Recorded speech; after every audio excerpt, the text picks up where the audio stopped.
Hi, I'm Michelle Locquiao, My name's Heather Whittlesey. And I'm Kim Milligan. and we are presenting on healthy work environments. Healthy work environments try to establish a win-win environment for everyone. However, in some instances, me, for instance, with a new position at a nursing home, I was being bullied by other RNs and LPNs who had been there longer than me. Sometimes you don't realize it until it's gone too far. Are they just trying to be cute or to test you to see how far they can push your limits? Like I said, in main conflict resolution, the main goal is to create a win-win environment for everyone. And you can see a little of each of these and the tactics being used in this situation that I'll describe in a little bit further. So for the background, I was a new nurse, like a brand new nurse. There was 2 LPNs on my wing that decided that they just thought they could bully me. They would take my keys from my med cart. They wouldn't allow me to ask questions. They told me I was working their nerves. They would order lunch and not ask me if I wanted anything. They had a costume party at Halloween. I was the only nurse on the floor out of the whole entire nursing home. And I thought maybe I was questioning, did they feel threatened because I had an RN license versus them having an LPN license? But even with that, they had more experience than I did, me being a new nurse and them being an experienced LPN. I actually looked up to them and wanted information and guidance from their experience. And then one day we had a code called out over the intercom, and we all rushed down to the code. And it was me in between the EMTs, and I basically proved myself that I could be a great nurse if they would let me. And they backed off. So creating resolution, like I said, you can see a little bit of each of the resolution tactics in the scenario. So compromising, I guess, came from me, but not of my morals or beliefs. I didn't back down on those. I kind of backed off of the situation and kind of let them do whatever they thought they needed to do. I did not feel the need to compete. Being an older person, they were younger than me. You learn that what is important and what needs to be stood up for. Cooperating and accommodating, but I didn't want anything in return. I would, like I said, back off. Smoothing, not sure if we had any agreements, and I did not avoid them. I just did not play their game and let it bother me. You can be assertive in a constructive way and let your actions speak louder than your words. Again, being an older nurse and mature, you learn along the way what really matters and what you can give up and what you can leave alone. But again, stand up for the things that really matter. So in steps of conflict resolution, the before, you need to know who you're dealing with, do your research, and look for hidden agendas, whether in the other person or within yourself. Like, are you trying to be manipulative or conniving and trying to get something out of it that shouldn't be gotten out of the negotiation? How would each step specifically be used to resolve the conflict? Negotiations allow for discussion on both parties to be heard and to strive again for that win-win situation. However, this sometimes is not the case, and one party may win more than they lose, and that's okay. You don't have to win every time you go up to have a negotiation. This is where the bargaining begins. So before you start, you need to mentally prepare if you're going into a negotiation status.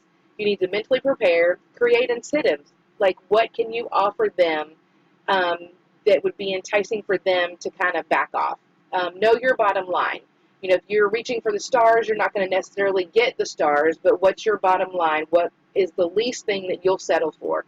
And look for the agenda. Again, are they in it for something that you're not, or are you in it for something that they're not? And then during the negotiation, you want to keep calm, ask assertive questions, and be assertive. Practice good communication and listening skills. Take time out if needed. Like, if it's getting to where you're butting heads and you can't come to a resolution, take a time out and kind of go get water and come back. Be constructive and not destructive. And then after the negotiations are done, you want to restate the negotiations and thank everyone who participated. And then the 3 destructive techniques, there were a few that I picked up on. Ridiculing a person is intimidating them. However, do not let their personality derail the negotiation and do not take it personally. That's just their personality and that's how they're going to act or react. Ambiguous or inappropriate questioning can be a diversional tactic.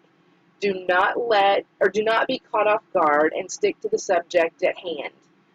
Flattery can be used to make someone feel good. However, it can be a tactic to sway your opinion, and it can be an honest comment or request, just depending on how it's done and how it's received.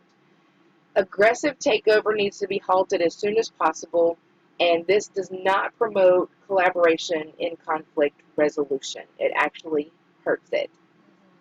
Definitely. Another key point in healthy work environments, especially for nurses, is delegation. Marquis and Houston describes delegation as getting work done through others.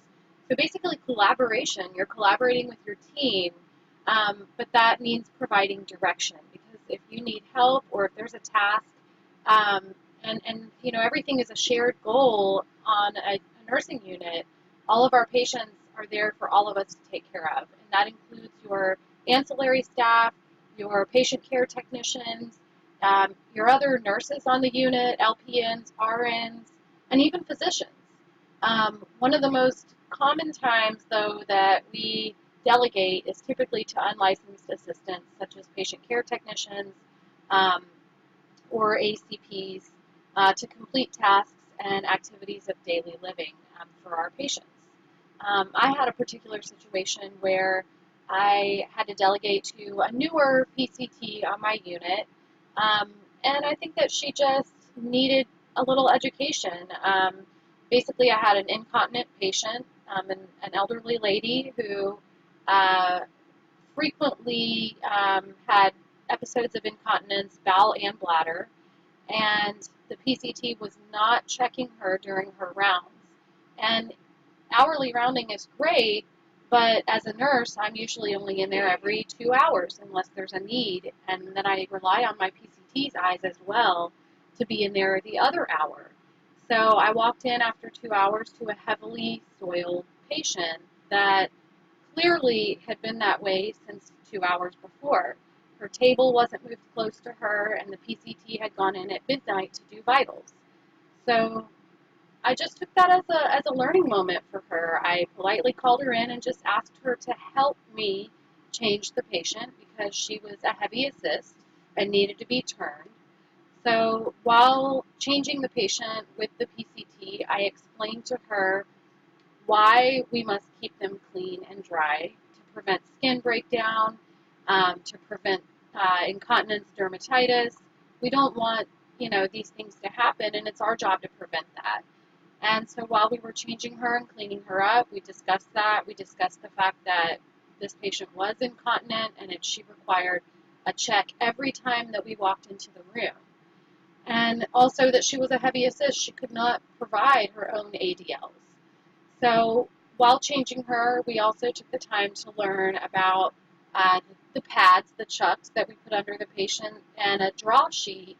And so she had originally put 3 chucks under the patient to prevent, I guess, the sheets from getting soiled.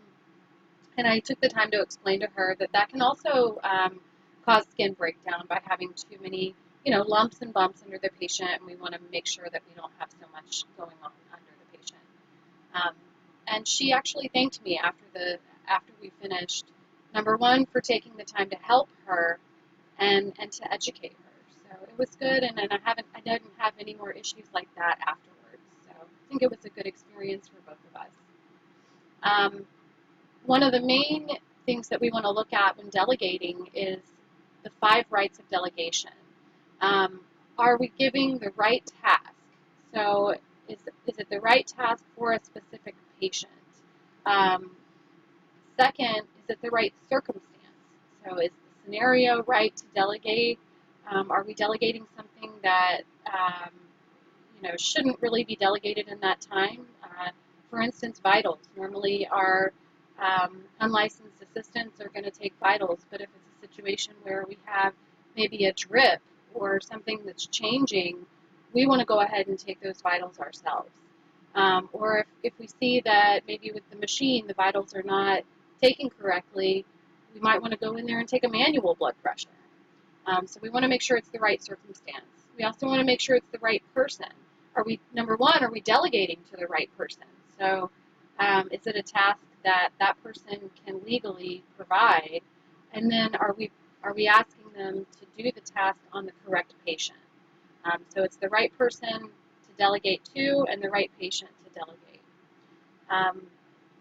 Fourth, are we delegating the correct direction and communication? So are we giving clear instructions and giving expectations? Because, if you're delegating something that they're not understanding, then, that's where mistakes can happen. And lastly, are we giving the right level of supervision?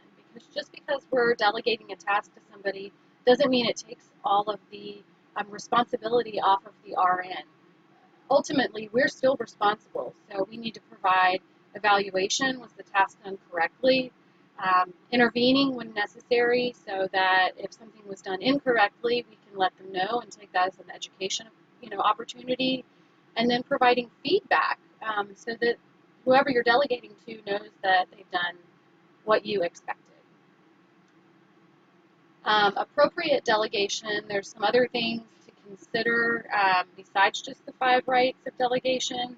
Is we need to identify the person's skill level. So, sometimes we do need to delegate to other RNs if we need help. If we're in the weeds and you have something that you can't do, it's okay to ask for help, but you need to make sure you're asking for help from the right person. We can't, delegate a task to an LPN that she's not in her scope of practice.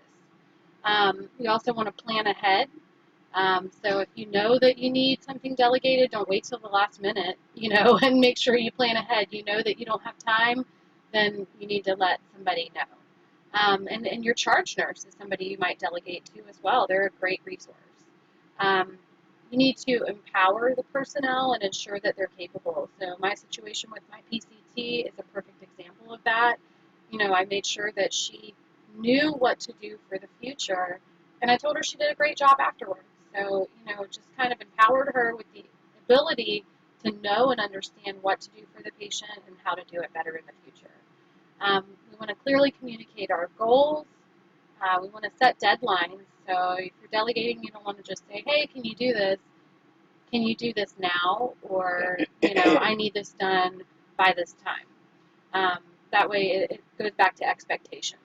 You want to examine the roles and offer guidance.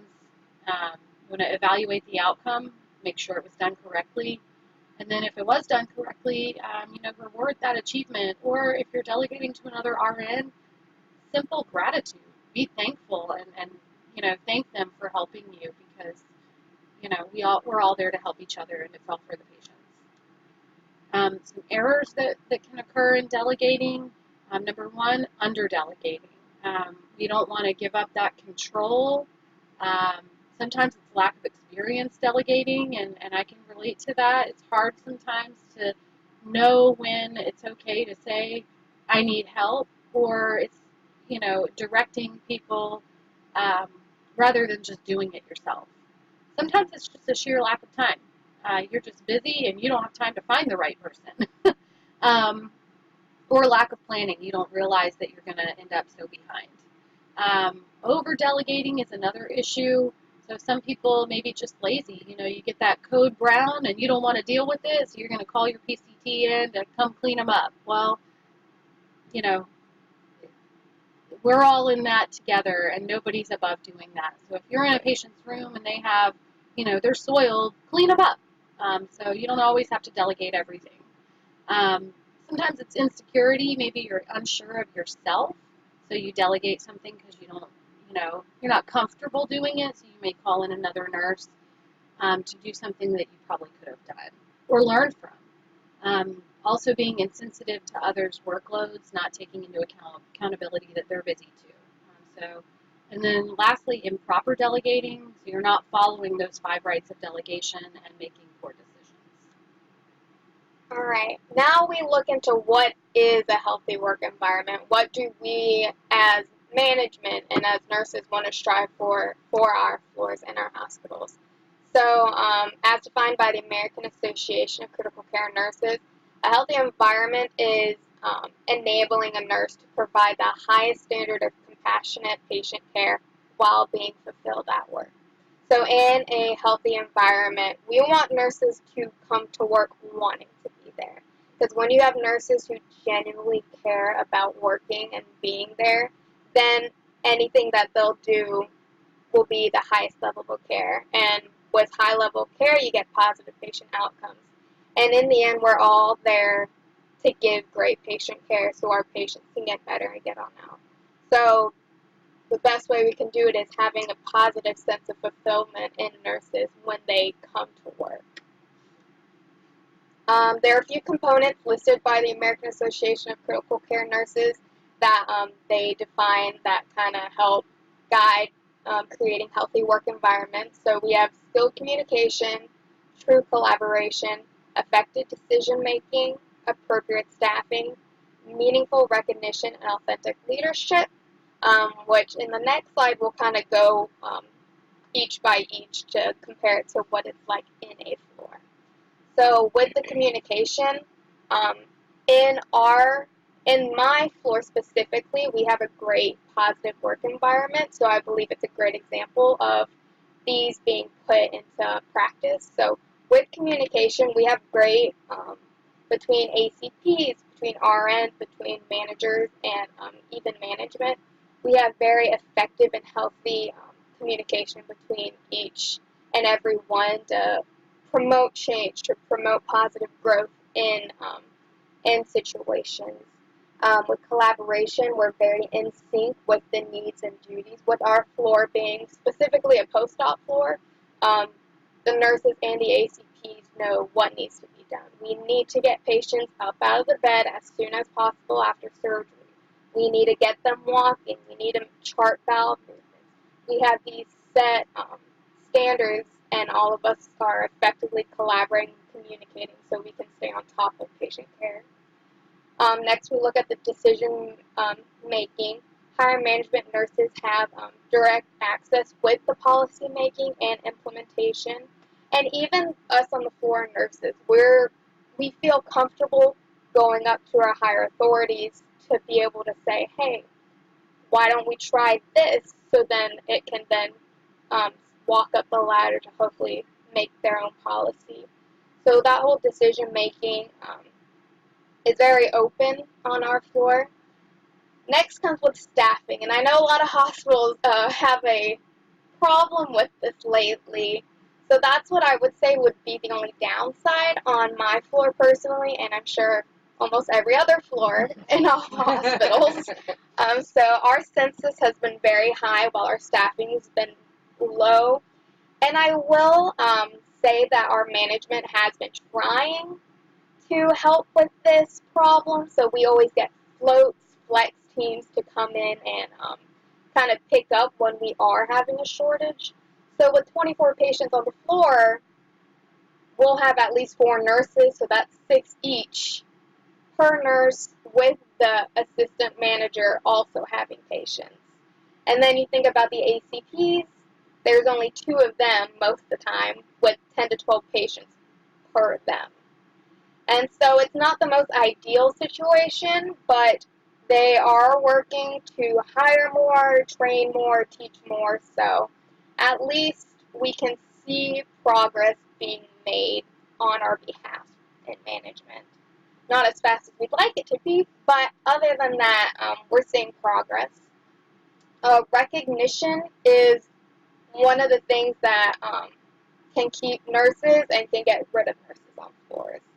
Having a nurse manager or even a coworker show praise to you when you do something kind of lifts our spirit, knowing that, all right, we're not here to be noticed, but it is nice when we do get noticed. So our nurse managers are very good at telling you, you did a good job in this situation, which as new nurses is very encouraging for us to know, all right, we're going in the right direction. Our nurse managers are showing us and encouraging us, so we can then encourage others and keep on going. And in the leadership, having managers understand their role in helping us, especially being short-staffed, having them always asking, can I do anything for you? Do you need anything? Which can be difficult sometimes with them having their own patients at this point. But having a leader like we do on our floor is very helpful, and encouraging, uplifting, which makes going to work a lot easier, knowing you have people behind you standing up for you. And then overall, to have an effective leader, I put together some qualities that I feel are a good thing to have in a floor. So developing a trusting community, being able to trust your workers to do what they're meant to do is very, very good to have. Communicating with your employees, telling them what they need to expect, and just having that communication open. Intentionally promote high quality performance. Don't just assume it, but work towards getting better. Creating a positive culture with room for growth. Even if we have a good culture, we always want to strive for better. We want to leave room to continue growing, to continue having that communication of, all right, what can we do better now? What can we do more? Being honest and encouraging to, if something goes wrong, having honesty to say, all right, I messed up, and then have them encourage you, all right, let's do better, and to move forward. We want to focus on the person, not just the job title. Yes, we're all nurses, but we're also people. When a thing goes wrong, we're going to kind of take it personally sometimes, especially during maybe a patient's death or anything. Having a manager that really focuses on, all right, are you okay? Not just, is your license okay? Things like that. And also valuing your workers. Saying, we're here for you. Say your child's sick or something, an emergency happens, they understand that, all right, you may have to take some time off, and having that understanding is another thing that really promotes leadership and gives us respect for those leaders and managements. That's it. All right, thank you so much. Thank you.